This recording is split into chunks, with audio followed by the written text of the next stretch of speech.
Street cred sports. I'm crossing over. I'm Euro stepping. Hello, everybody. This is Keenan with Street Cred Sports Training. Welcome to a special edition of Time to Ball. I have someone here with me that I think I've been trying to get in since maybe October or November of last year, but we never got it. We're able to get in the booth and spit some bars. And lo and behold, my man gives me a call. He's on his way up here. So without further ado, I want to introduce my man, Tim Larson, head coach of Eastern Wyoming College. It's a Division I junior college, right, Coach? Yep. How you been?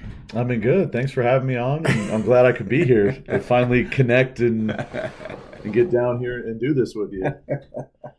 Yeah, I know. I feel bad because we didn't get a chance to do, the shack. So I know I owe you that. Hey, that's why you just got to keep me coming back. It's more shack wings and go from there. Oh my God! I know. Last time we went, I feel bad when I go, but I like to send those pictures. And then I send that picture. You, I know you wanted to hit me with some cursing emojis, but you kept it classy by just saying, "Oh, that's wrong." Mm-hmm. Hey, you sent me pictures of those lemon pepper, and you got me coming down to El Paso. Oh man! So, I wanted to have you on, obviously, to talk about what it is that where you're at right now. But if you could just kind of, let us know about the program you're currently at and maybe a little bit about your journey from wherever you were to wherever you are now. Yeah, absolutely. So, like I said, we're the Division I JUCO, Eastern Wyoming College. We are in Region 9. We're located in small town Torrington, Wyoming. But it's a really nice small town. It's a town of 6,000 people.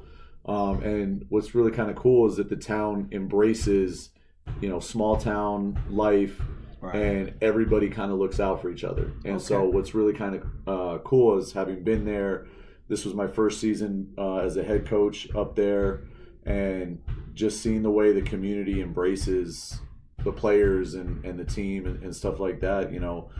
Every athlete that comes into our program, they get adopted by a host family. Okay. And so, it's really cool. Athlete gets to go over to their house and they'll get home cooked meal every once in a while. The families come to the games to support them. They'll take them to a pumpkin patch over Halloween and they get to carve pumpkins with their family and just different things like that to make you feel like you're right at home, even though you're going to be coming from far away. I mean, right.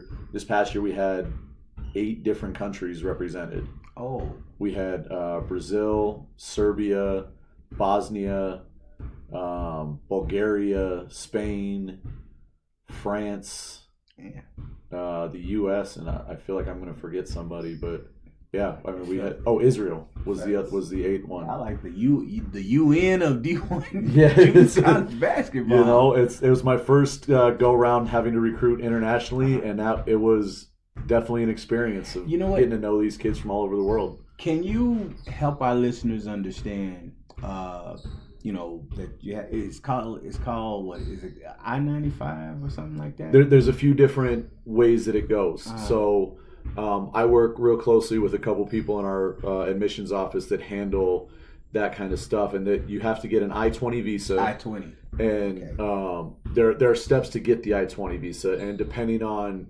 where you're from, what you might have to pay in terms of your visa. So there's a CVIS fee that you have to pay to come over and be a student here in the U.S. So if you're from France, Brazil, wherever, and you want to come, you have to pay typically a one-time, almost like $400 fee, which if you talk about exchange rates, that can get kind of pricey depending on where you're from. Right. But it's about $400, and then they process your CVIS number when you enroll in school, and it verifies that you're on a student visa here to study and play ball. Nice. And then there's different forms like an I-95 and stuff like that you have to go through and fill out depending on where your status is. Right. So the thing is like not every college can recruit overseas. No. So how is it that is it because you're a Division I junior college? No, it's a lot of times it's just left up to the college.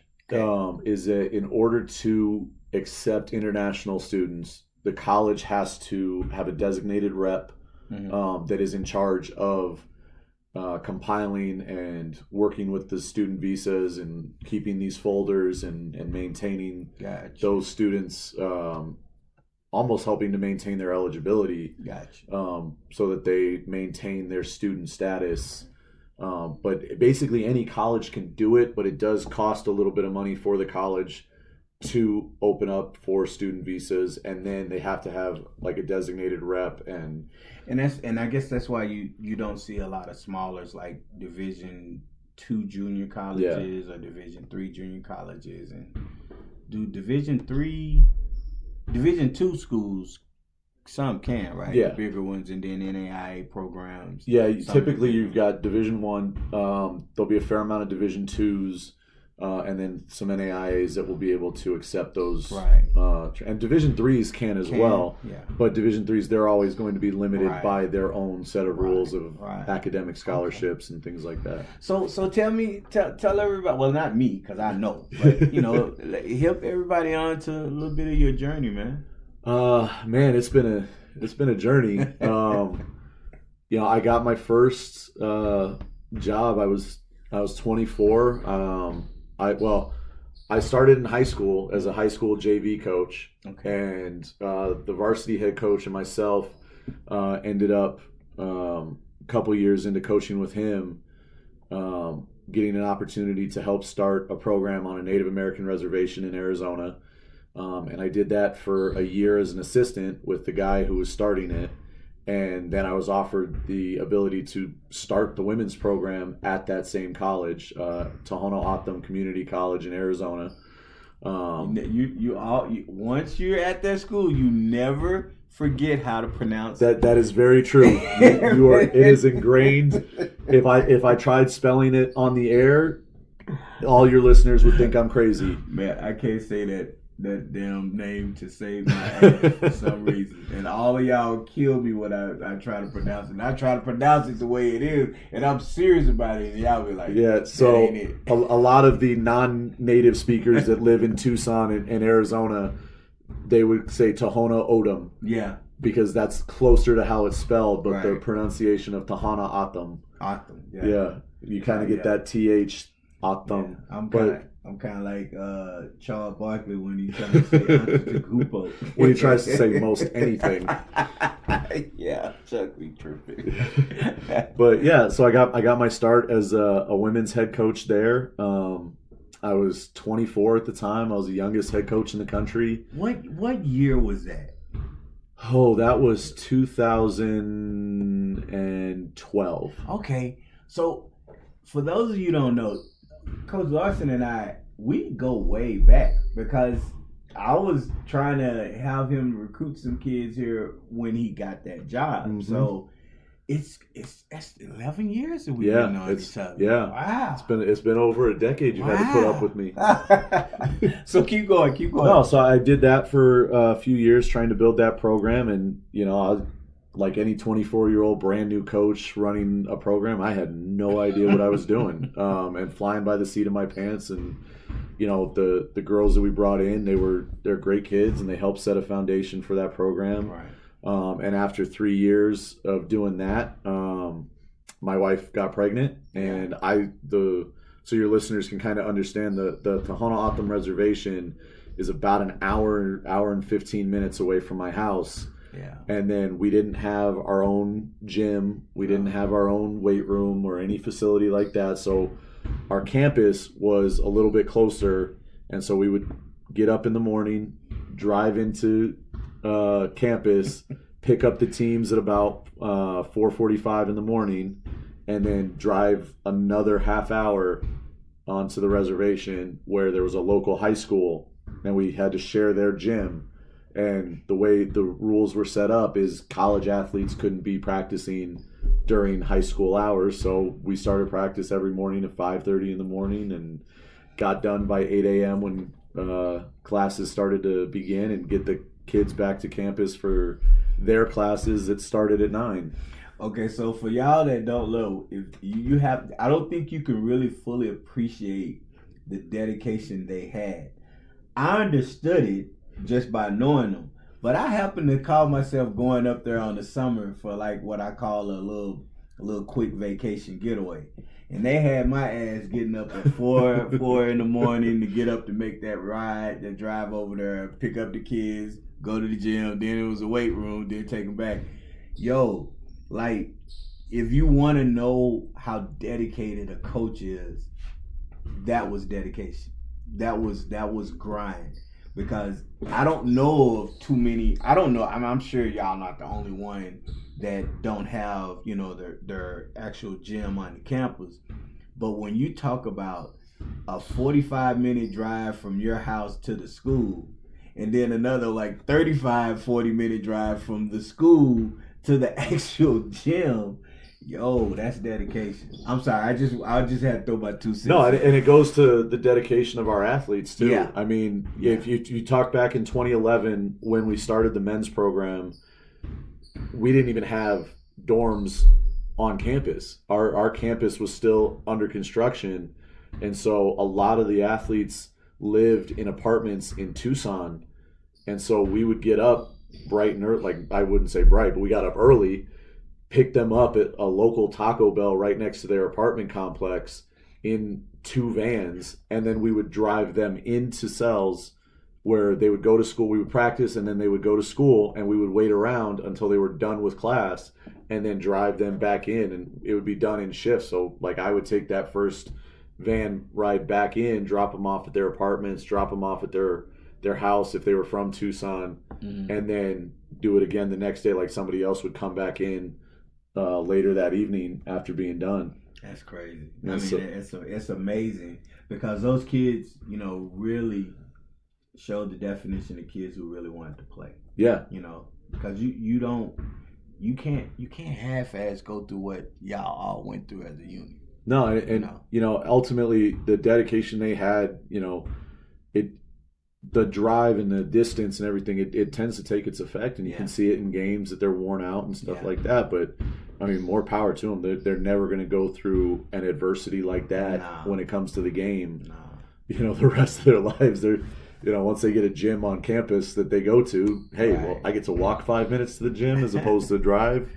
But so after that, I took a couple years off with my daughter being born. I didn't want to make that drive, so I got to be there for her, my first kid, and I did some nonprofit work. And then during that same time, I jumped on with the Tucson Rattlers club team organization done by Chris Clausen, who's he's all the way up in New York now at SUNY Canton as a Division III coach and killing it up there. Nice. But I jumped on with him and continued coaching and learning from just the coaches that were around there.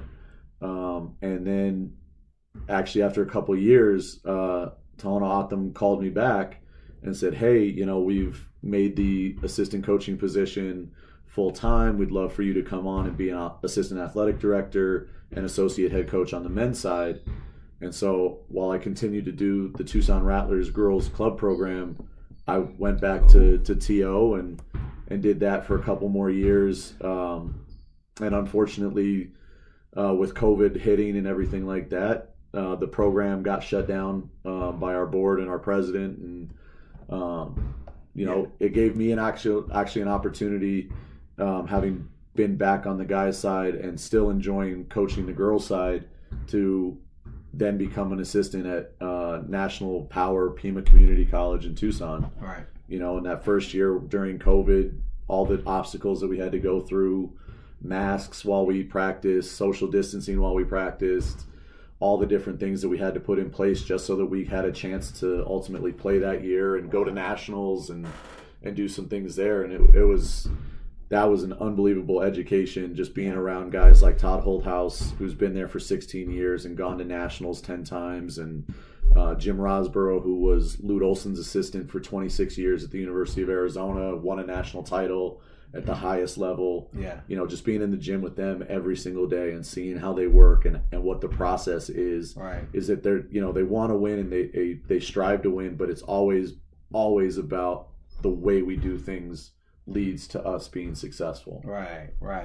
So, I don't remember the date, but I remember when we were up there this past summer. I can't even remember why we were there. I was there with April. Was it for Chad's thing? I don't know. I think we were just getting away. We might have just been getting away, but we were up there. And it was an Amy's Donuts run. That's what you're saying. So we're up there and we hung out, and then that's when we get the news that you are officially the head coach, man. Yeah, it was kind of a whirlwind. Todd's been an amazing mentor. And after a few years with him, and I was still coaching the Rattlers, and at that point I had been moved up in that organization as director of basketball operations, coaching our 17U national team and taking them to all the tournaments, and then was still coaching at Pima, and I had coached a couple of Todd's kids, and he's just amazing. He was like, you really need to start getting yourself back out there, really start trying to become a head coach, and get your own program again and do it right. And it was one of the weirdest things. Applied to Eastern Wyoming College is kind of like, all right, let's just kind of get going. And it's one of those things as a numbers game almost, like you're going to recruit 10 kids to maybe see one say yes, or you're going to and that's kind of how you do it with the job search and coaching. Is you put out your application, you get your name out there, and hopefully some contacts of yours pick it up and things like that. And lucky enough, Eastern Wyoming called me up for an interview. I flew up, had the interview. Next day they called and said, we'd love to offer you the job. And it was funny. I flew back on a Friday, and they called me, and I coached my Rattler kids in a Nike Tournament of Champions that Saturday, Sunday, and actually started recruiting while in between when we played, just being able to see it. Right. So it was really kind of a whirlwind and very cool to have happen. So you always hear that. I think the term, not really a new term. I think it's just a new thought process. Is you don't lose, you learn.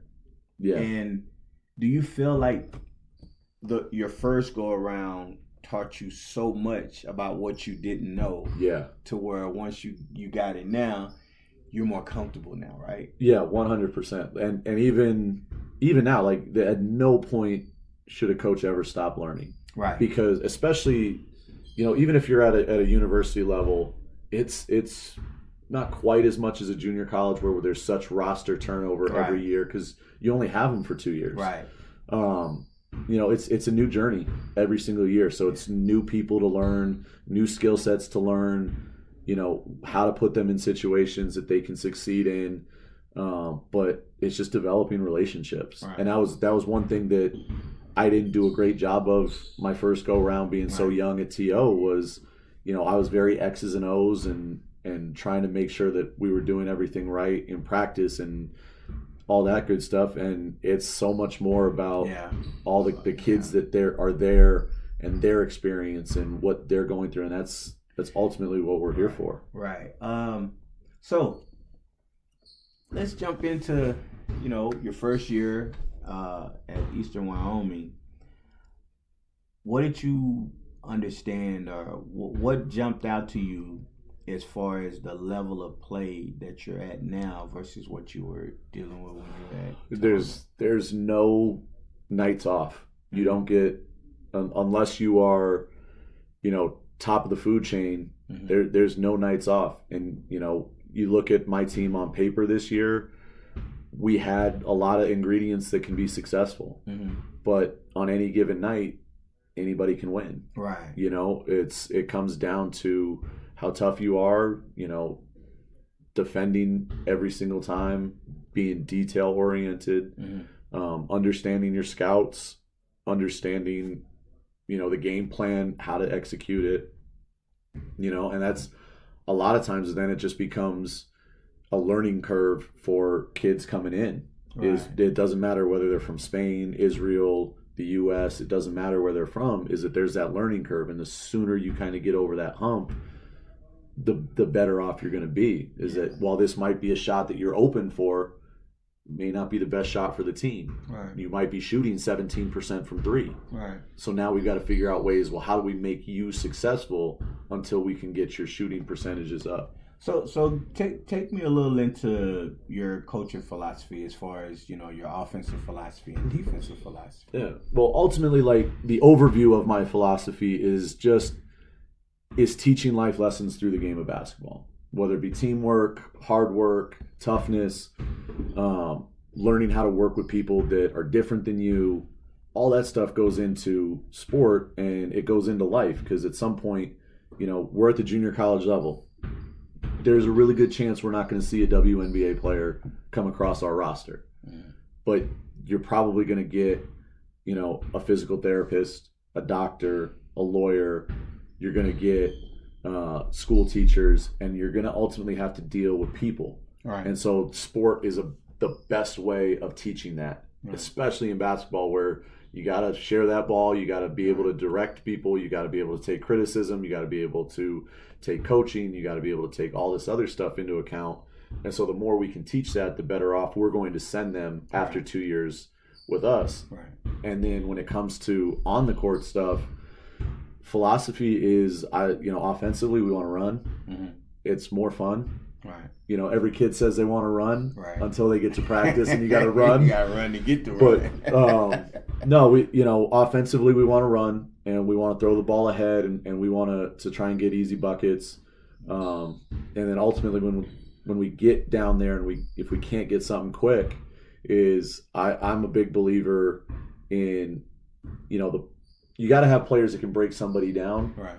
That's just the name of the game, because the offense at some point is going to get broken down. The defense is going to take something away. So you got to have somebody that can dribble to kick, things like that. But ultimately, I'm a big believer in pace and space. Okay. Is the more that we can get back cuts, the more we can get screens away, where we can set a screen, get our teammate open, get that ball reversed a couple of times, make the defense have to shift. With ball movement and player movement, then it's hard for a defense to focus up. If it's catch and old 90s NBA basketball where we're trying to throw the ball into Shaq, well, we don't have Shaq. But that means the whole defense gets to load up on you. Right. And so the more movement we can get, the more ball movement we can get, players feel involved, and that ball has energy, so it's going to find the open person, and it gives us a better chance to knock it down. So let me ask you, just on that point, let's say hypothetically you get some 6'7" dominant post player. As a coach, do you change a few things with how you playing? Yeah. Okay. So ultimately, we have our philosophies and what we like to do. Right. And if I'm at a Division I, I'm recruiting to my system. Right. And I'm finding players like Bob Huggins might be a great example of this. Gotcha. He goes after that 6'4" to 6'7" kid every single year, just long, athletic. They play a 1-3-1. They get after you defensively, and they run. Right. And that's what he believes in, and that's what he goes with. Sean Miller at the U of A. I need athletes who can defend and play our style of game, and then we can win in a slugfest, that kind of thing. At the junior college level, you don't always get to coach or to recruit towards your system. You try, but it's junior college, so you're trying to get the best players that you can so that your program can be successful on the court, but you're also trying to get all the intangibles and things like that. And so ultimately, you might have a year like this year where we were 4 out, 1 in. Mm-hmm. There's a really good chance that next year we might have a 2-post player offense. Okay. And so we still want to do a lot of the same things, but we might have some tweaks, some interchangeable post players. Will have a little bit of wrinkle where, if I've got a 6'2" and a 6'3" 5, if they both can shoot it, now we can do some interchanging, some high-low looks. We can still play in a little bit of space and a 4 out, 1 in look, but we might be able to get both of them inside and dominate a little bit tougher on the rebounding side and things like that. Yeah, I was just curious about that because I know I've seen some coaches to where they're gonna play their system no matter what they get. And I always felt like, to me, great coaches are ones that can adapt. If you got horses, you're gonna run. Mm-hmm. But if you got a whole bunch of slow guys, big and slow, then you slow the pace down and you go to your strength. You don't try to make up. So as far as defensive philosophy, what's your defensive philosophy? Again, I think a lot of it depends.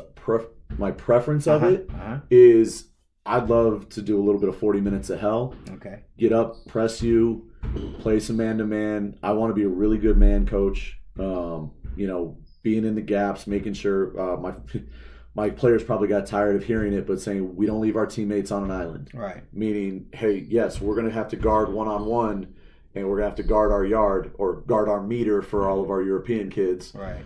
But you're going to have help.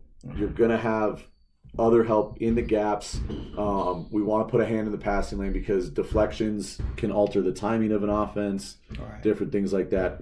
Pack line has been really good, but unless you've got the discipline to really use your size and be in that pack and really get out to it, it can be kind of tough to do. Right. And, for us last year, we needed to be in the passing lanes a little bit more. And so it was, hey, on the line, up the line, get that hand in the passing lane, look for deflections. And then a lot of it comes down to your scouts. Right. Is that we could be on the line, up the line, but if they've got a 4 that can't shoot it, well, then that girl's not getting up on the line, up the line. She's going to be in help, making sure that she can contain any drives and help on anything. So let me ask you, because I've mentioned this before, and like when I'm teaching kids defense, I talk about defensive philosophies, and I tell them every coach is going to have different things. I've kind of had it down to 2 basic principles, and that's funneling everything to the middle or forcing everything side or baseline. Which one are you more? Or are you a little bit of both? I would prefer to force everything to the outside. Okay. And when you say funnel everything to the middle, it's a little different. Because ultimately when the ball gets to the middle, then everything breaks down. Right. A defense such as like pack line, for example, they're not funneling it to the middle, but they're flattening you out. Right. So they're going to basically say no paint touches at all cost, but we're not going to send you one way or the other. Right. We're just going to make sure that we flatten you out wherever you go. Gotcha. And for me, I like to shrink the court. If it was my preference, we'd have some long athletes that can shrink the court. Meaning we're going to force you probably to your left hand because that's probably your weaker side. Right. And then we're going to just make sure that ball doesn't come back the other way. So let me ask you this, just on that point, when you say force them left, let's say you have, obviously if they're on the left side of the court, you're forcing them left. If they're on the right side of the court, we're going to keep them on the right. You're going to keep them on the right. So that comes down to potentially 40 minutes of hell. Gotcha. Is that if we can pick you up full court and make that ball come out of your point guard's hands and get it, because normally a point guard is going to catch it on that right-hand side like every coach kind of teaches, or gets it on the run on a banana cut and try and get going, but a lot of them are going to start on that right-hand side. Right. But if we can pick you up and make sure that ball might come out of your point guard's hands, make them have to work a little bit to slow you down, but if it gets over to that left side, we can lock you up over there. Gotcha. There was a defensive philosophy developed a few years ago by the guys at PGC and Key 5, and they called it lock left. And it really focuses on making sure that you get everybody over to that left side. You're on the line, up the line, coming back to the right, but you might let that pass go if it stays on the left side. And at our level, it'd be hard to do with players that can kind of get around and things like that. But the principles are there. And so ultimately, if we can't get you on the left side and we get you over to the right side, it's your dominant hand, but we're going to try and still shrink the court. We're going to be 3/4 in the post. We're going to deny. We're going to try and push you up against that sideline and crowd that lane so that you have a tough time of looking that skip pass might be the only one that's there, and that's the one we want to go get. Right, man. I need to be talking to you for like another half hour or so, but we're running out of time here. But let me ask you, what type of kids do you tend to recruit, that you look to recruit? Because the one thing I have learned in doing this and talking with coaches is you guys have a type. Yeah. Every coach has a type. You know what? I learned it the hard way, but I respect it and I understand it. But that's the kind of stuff now that I know when I'm dealing with, let's say, helping you, turning you on to kids. I'm not going to try to say, hey, look at this kid. This kid can play, even if they can play. But if they're not that tight, Yeah, I mean, the first thing that we're looking at is, if we get a highlight tape, a game film, or if we see him in person, there's a skill set. Mm-hmm. Can you play the position that we're looking at? There's a lot more players, and this is what high school players and parents need to kind of understand, is that there are a lot of players that offensively can play this game. Right. And not every coach is going to like every kid that they see, right, even though they might be able to play. Mm-hmm. The biggest thing that we're going to look for is the skill set of that certain position. Mm-hmm. And then how are your academics? How are you as a teammate? What kind of character do you have? Right. Because if we're going to invest in you and bring you into our program, and this goes for JUCO all the way up, if we're going to invest in you as a kid and bring you into our program, we're going to make sure you're not coming in to mess it up. Right. Is that there is a culture that we have, there is a program standard that we have, and if we've got to chase you to class or we got to worry about what you're saying to your teammates and things like that, it doesn't matter how good you are, you're going to be out. Yeah. But as far as my preference, mm-hmm. I like, I'm pretty typical as a coach, long, athletic, that's the ideal, mm-hmm. but it just, a lot of it depends on your position. The biggest thing is, can you guard? Yeah. Can you guard the position? So that ultimately determines not only what position you will play, it ultimately will determine what level you can play at. Right. So with some schools, some high schools, they do a disservice if they run a certain style of defense where it's almost like, you're not really in a true man-to-man, mm-hmm. guard your player. It does tend to hamper where can skew the line as to how you feel they are. For me, zone coaches aren't bad. Everybody's got their philosophies and anything like that, and you can be really, like Jim Boeheim at Syracuse is successful with the zone. Krzyzewski put a zone in for years. There towards the end, it just, for me, it makes it a little bit tougher to recruit because for me, I'm a man-to-man kind of coach, and so if I'm recruiting a kid and all they do is play zone, it's going to be kind of tough for me to determine. I've got to really take my time and look at this kid and say, okay, well, offensively they have a skill set. Their coach plays mostly zone. How will they translate to my system as a man coach? Or am I going to have to alter some things because they're just over the top good offensively, so I need to play a little bit more zone just so I can have them on the floor. Right. There are intentions. If you play a good zone, it will look like a man, and if you play a man, it could look like a zone. And so it's just, how well do they move their feet side to side? Are they boxing out? Can they go after rebounds? You start to dig a little deeper into it. So it's not necessarily that it's going to hurt them, but it does limit. It can limit, just because you're not going to get a lot of coaches that are going to look at it and go, well, I'm going to really look at it that in depth unless something pops out at it.